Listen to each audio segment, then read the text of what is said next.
Good morning, everyone, and welcome back. Today is day 3 of my 30-day challenge to post something on YouTube every day for the entire month of September. Today, I thought I'd briefly talk about where I learned to solder. As a kid, I really loved taking things apart and trying to put them back together, and I had varying levels of success doing that. I could definitely take things apart, but putting them back together was usually the hard part. I also love taking things apart that were electronic, and that includes using a soldering iron to desolder all of the components on a particular board and trying to figure out what they did. Now, I didn't really learn how to properly solder until I joined the Navy in 1991. In the Navy, I was a nuclear electrician, which means that I went to about 2 years of schooling in the Navy before I went out to the fleet.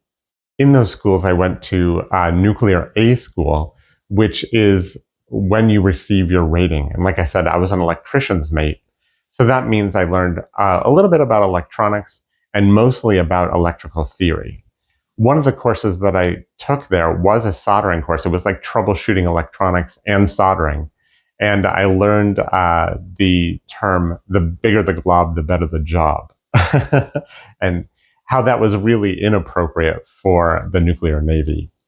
In reality, if you watched any soldering videos on YouTube, they're all pretty much going to say the same thing that I learned in the Navy, and that is that you want to start with clean parts, and you also want to use plenty of flux to make sure that you get good heat transfer. The other thing I learned is that you want to have nice, shiny parts when you're done.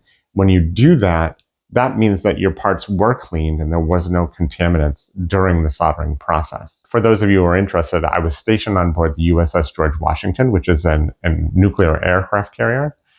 And I was in the Navy from 1991 to 1997. Now, as far as this challenge is concerned, it's not going that great. We're not getting a lot of views, but that's really not the point of this challenge. The point is for me to get more comfortable in front of the camera and also get comfortable putting myself out there by posting something on YouTube every day.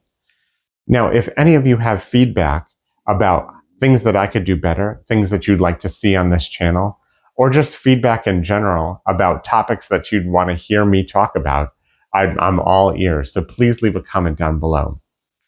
For now, that's my 2 cents. Thanks for watching, everyone, and have a great day.